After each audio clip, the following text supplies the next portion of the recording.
Et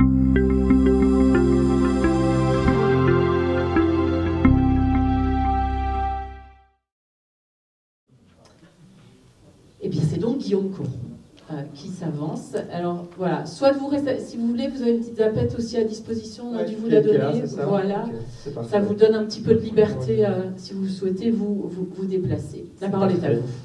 Merci, donc bonjour à tous. Donc, Guillaume Coron de la direction départementale des territoires et de la mer du Nord. Donc je vais faire un petit topo principalement sur la gestion de la sécheresse au sens gestion conjoncturelle. C'est-à-dire qu'est-ce qu'on fait quand on est effectivement arrivé en sécheresse et qu'est-ce qui détermine l'entrée dans les périodes de sécheresse côté français et particulièrement sur le département du Nord. Donc il y aura moins d'informations peut-être par rapport au collègue François Paulus sur la gestion structurelle de la ressource, mais s'il y a des questions par rapport à ça, on pourra bien sûr aussi y répondre après. Donc le plan rapide de la présentation que je vais élaborer ce matin. Donc pour commencer, pour dézoomer un petit peu sur le cadre réglementaire au niveau national, donc on a le Code de l'environnement qui prévoit des dispositions pour la gestion de l'eau au niveau français. Et notamment, ce qui est intéressant dans cet article qu'on cite ici, donc le L211-1, qu'on crée des catégories en fait d'usage de l'eau qui sont prioritaires par rapport aux autres. Donc dans le Code de l'environnement, il est bien écrit qu'en fait, en priorité numéro 1, on va favoriser l'eau qui est nécessaire pour donc, la santé, salubrité, sécurité civile et eau potable. Donc, les 4 usages qui seront priorisés en numéro 1 en cas de manque de ressources au niveau français. Et en second niveau de priorité, on cite également 3 autres domaines, on va dire, d'usage de l'eau qui sont assez importants aussi. La vie biologique, notamment des cours d'eau. La partie inondation, évidemment, qui est également importante. Et le domaine assez large, économique et même touristique, qui inclut donc l'irrigation des cultures, les pêches, l'industrie, qui dans le Nord est un secteur qui est très important en termes de prélèvement d'eau, l'énergie, transport, tourisme et loisirs. Quelque part, on hiérarchise un petit peu ces différents types d'usages, et ça on le retrouve, nous, dans notre gestion conjoncturelle de la sécheresse. On va mettre effectivement l'accent en mettant des restrictions d'abord sur plutôt les usages de loisirs, puis les usages plutôt économiques, et en dernier ressort, on espère limiter au maximum les usages liés à l'eau potable, santé, salubrité et sécurité civile. Le but principal d'une bonne gestion de la sécheresse étant justement de ne pas avoir à limiter fortement les 4 usages prioritaires définis par le Code de l'environnement. Voilà, ensuite, en termes de cadrage un peu plus précis, donc les textes nous indiquent que c'est bien le préfet de département qui prend donc, les arrêtés de gestion de crise. Donc c'est lui qui définit quelles mesures on applique en cas de manque de ressources. Et donc, en pratique, c'est donc la DDTM du Nord qui vient proposer au préfet des arrêtés pour gérer la crise et pour prendre des mesures afin de gérer au mieux le manque de la ressource. Et donc ce cadrage se fait en plusieurs étapes. On commence d'abord par prendre un arrêté cadrage, arrêté cadre, au niveau départemental ou pluridépartemental, qui vient fixer les grands principes. Comment on définit le zonage au niveau territorial, comment on définit les seuils qui vont déclencher des mesures, et enfin quelles mesures de restriction on met en place en fonction des différents seuils qui sont atteints en termes de problématiques niveau nappe et niveau cours d'eau. Donc tout ça est chapeauté encore par un autre arrêté d'orientation, ça je ne vais pas trop rentrer dans les détails, mais un arrêté au niveau du bassin Artois-Picardie, donc décliné ensuite principalement au niveau départemental ou interdépartemental en l'occurrence, puisqu'on s'est mis d'accord avec nos collègues du département du Pas-de-Calais pour faire un seul arrêté cadre couvrant les 2 départements, puisqu'en fait nos 2 départements sont très liés en termes hydrographiques, à la fois les cours d'eau et les nappes sont très souvent sur l'échelle des 2 départements, donc il y avait un vrai intérêt à se coordonner sur le territoire du Nord et du Pas-de-Calais. Et donc en l'occurrence, le 31 mai 2023, on a donc pris cet arrêté cadre interdépartemental qui définit les principes de gestion de la sécheresse et les mesures qu'on va appliquer en cas de dépassement des seuils fixés aussi par cet arrêté cadre Nord et Pas-de-Calais. Et le tout étant une déclinaison de cet arrêté d'augmentation de bassin pris au niveau du bassin Artois-Picardie en 2022. Et donc, finalement, en période de crise, de manque de ressources, le préfet prend, sur proposition des services de la DBTM, des arrêtés de gestion qui sont de durée limitée et qui déclenchent des mesures spécifiques en fonction des seuils qui sont atteints. Et je vais revenir sur comment est-ce qu'on définit ces seuils et sur quelles mesures on va appliquer en cas de sécheresse dans les départements du Nord et du Pas-de-Calais. Donc, notre suivi en fait, de la ressource se fait via différentes méthodes, des méthodes plutôt quantitatives, des plus qualitatives. Donc pour le vraiment quantitatif, le très chiffré, on a un suivi du niveau de nappe qui est réalisé par le BRGM, donc le Bureau des ressources géologiques et minières, qui a tout un réseau de piézomètres dans le département et dans toute la France évidemment, hein, dont certains sont des piézomètres de référence qui nous servent donc à avoir un suivi en temps réel en fait, du niveau de nappe et de réussir à savoir quelle est la situation, est-ce qu'on est en situation critique ou plutôt confortable en termes de ressources au niveau des nappes. Parallèlement à ça, la DREAL, donc la Direction régionale environnement, aménagement et logement, travaille sur un suivi du débit des cours d'eau, avec des stations de suivi qui sont installées sur tout le périmètre du bassin Artois-Picardie et du département du Nord, où également il peut suivre le débit des cours d'eau en temps réel et alerter lorsqu'on a une situation critique de manque de ressources qui pourrait causer un problème de ressources ou un problème aussi vis-à-vis de la vie aquatique et dans les cours d'eau qui sont concernés. Également, pour avoir un suivi un peu plus fin et un peu plus qualitatif, on s'appuie sur une surveillance de terrain, où donc des agents de l'OFB, l'Office français de la biodiversité, vont aller sur le terrain en période estivale pour aller voir les têtes de bassin, c'est-à-dire les démarrages de cours d'eau, et s'assurer qu'effectivement le démarrage par un relevé visuel en fait, est effectif, où finalement le cours d'eau est déjà à sec au niveau de son commencement. Et enfin, on se renseigne auprès de différents partenaires, donc notamment l'Agence régionale de santé qui suit les captages d'eau potable, voir si les captages sont encore productifs ou s'il y a des difficultés d'approvisionnement pour l'eau potable. On se renseigne également auprès des différents producteurs d'eau potable du Nord. Et enfin, on interroge également les voies navigables de France qui, comme on l'a dit auparavant, ont aussi un sujet de gestion de la navigation en s'assurant que les guêtres, les bras d'eau ont encore assez d'eau pour pouvoir assurer la circulation des péniches. Voilà. Donc tout ça en fait est discuté dans le bassin Artois-Picardie et particulièrement sur les départements du Nord et du Pas-de-Calais dans un comité technique qui est animé par la DREAL, ici présente également, qui se réunit tous les 15 jours en période de difficulté ou tous les mois s'il n'y a pas de sécheresse particulière.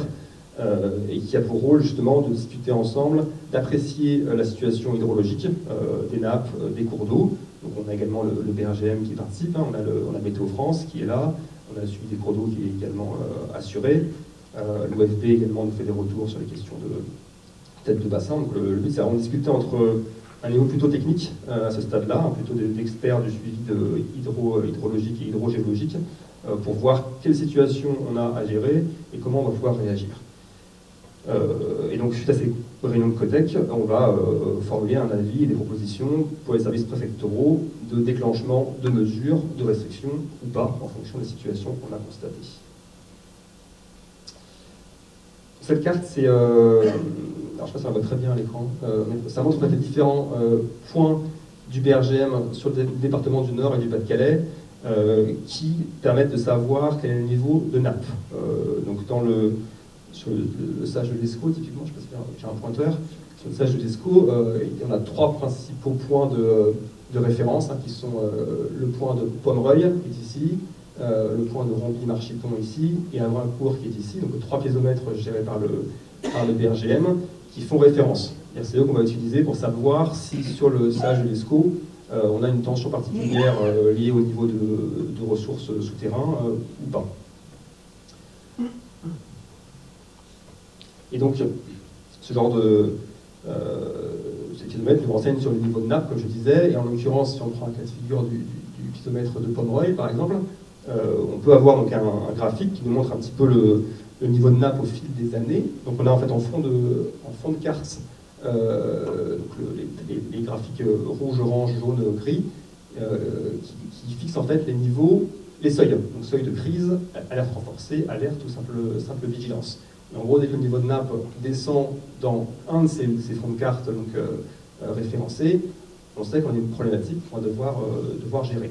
Donc, comme vous pouvez le voir, en 2024, la nappe est arrivée à un niveau quasiment historique, du fait de la situation météorologique qu'on a connue en hiver et au printemps et encore à l'été 2024. En revanche, il y a des années, notamment 2022, où la situation était beaucoup plus complexe. On a dû gérer effectivement des prises d'arrêté pour réussir à limiter les usages de l'eau et restreindre les prélèvements en nappe souterraine. Donc on a un système parallèle au niveau des suivis des cours d'eau, comme je le disais, donc des stations de suivi qui sont gérées par la DREAL. Donc les différents points rouges sont les différentes stations de suivi hydrométriques sur le bassin, sur les départements du Nord et du Pas-de-Calais. Et donc pour le bassin de l'Escaut, le stage Escaut, donc c'est à Tian, sur les Caillons, affluent de l'Escaut, nous avons une station de surveillance qui permet de faire référence et de savoir effectivement, globalement sur le bassin versant, si la situation est plutôt bonne ou mauvaise. Et donc de même que pour les nappes souterraines, on a des graphiques du coup, qui montrent un petit peu quelle situation on a au fil des mois. On peut voir encore une fois, évidemment, en 2024, le niveau de l'écaillon à Tian a été plutôt élevé et assez largement au-dessus des différents seuils de référence qui déclenchent du coup des mesures réglementaires, mais que, encore une fois, notamment en 2022 et même également 2020 ou 2019, on a eu des problématiques sur le niveau du cours d'eau, et c'était le cas aussi dans d'autres cours d'eau du département du Nord, évidemment. Donc comme j'ai déjà un petit peu montré, on a 4 principaux niveaux de sécheresse et un niveau intermédiaire. Donc le niveau qu'on appelle de vigilance, où on déclenche juste en fait des mesures de sensibilisation et de conseils sur une bonne gestion de la ressource. Donc ça correspondait auparavant au niveau en gris clair sur le graphique. En gris foncé, on passe dans la vigilance renforcée. Donc là, on prend des premières mesures de restriction, mais qui restent encore assez limitées. Et ensuite, on rentre dans les niveaux où vraiment on prend des mesures réglementaires pour restreindre les usages. Premier niveau d'alerte, qui correspondait donc à ce petit fond de carte en jaune clair, suivi du niveau d'alerte renforcé en orange, où là on prend des mesures un peu plus strictes. Et comme je disais au démarrage, on a toujours cette gradation qui est prise, où on commence par les usages plutôt de loisirs, donc l'arrosage des golfs, des terrains de foot, etc. On passe ensuite en gradation sur les usages plutôt économiques, industrie, agriculture, etc. Et en dernier recours, évidemment, l'eau potable, salubrité, qu'on essaie de préserver au maximum. Voilà, et enfin, le niveau de crise, donc le fond de carte rouge sur les graphiques du BRGM et de la DREAL. La crise, on cherche évidemment absolument à éviter, parce qu'en période de crise, on est sur un arrêt des prélèvements total pour ce qui est des arrêts des prélèvements non prioritaires. Donc on exclut encore une fois l'eau potable et la santé, mais tous les prélèvements liés à l'activité de loisirs ou économique sont arrêtés, sauf dérogation. Évidemment, j'ai des cas de figure qu'il faut réussir à considérer quand même. Si parfois un petit prélèvement permet de sauver une récolte ou de maintenir une activité économique dégradée mais quand même active, on peut évidemment parfois prendre des dérogations pour limiter au maximum le prélèvement, mais garantir en échange quand même une activité économique et sociale à peu près en mode dégradé, mais quand même satisfaisante vu la situation de la ressource. Donc au niveau de crise, récemment on l'a connu notamment sur le bassin de l'Isère en 2022. On a dû gérer effectivement, alors c'est un petit bassin par rapport à l'ESCO, il y a moins d'activité économique, on a quand même dû gérer effectivement des demandes de dérogation évidemment sur le secteur et une situation un peu compliquée à l'été 2022. Donc justement, ce graphique montre un petit peu comment, en 2023, pour le coup, les différents seuils ont été franchis sur les différents bassins du Nord. Donc vous pouvez voir les principaux bassins du département du Nord, donc de Marbois, sur la côte. Donc l'Isère, qui une fois de plus, l'an passé, a quand même franchi le niveau d'alerte renforcé au niveau du mois de juillet, fin juillet, août. Et donc pour le bassin de l'Escaut en particulier qui est ici, on a commencé donc en vigilance très tôt dans la saison. Je ne sais pas si vous vous rappelez, en 2023, en fait, on avait une sécheresse qui a commencé très tôt, dès le printemps. En fait, dès la mi-avril 2023, on a pris un arrêté de vigilance qui, sur l'Escaut, a basculé du coup au niveau alerte directement dès la mi-juin. Et en fait, l'Escaut était un bassin qui était très concerné parce que jusqu'à quasiment fin octobre, on était encore dans une situation qui était critique au niveau de la ressource à la fois souterraine et superficielle, avec même des craintes vis-à-vis de l'eau potable. Donc les principaux acteurs du secteur de l'Escaut nous alertaient sur le fait qu'il y avait des problèmes de prélèvement dans les captages d'eau potable du secteur et qu'il fallait être extrêmement vigilant sur les autres usages pour ne pas venir effectivement poser des difficultés sur le prélèvement d'eau potable dans le secteur. Donc ici, quelques exemples de mesures qu'on applique. On a pris que les deux principaux seuils qui sont le plus souvent franchis dans le département, donc, qui impliquent le plus de mesures de restriction, donc alerte et alerte renforcée.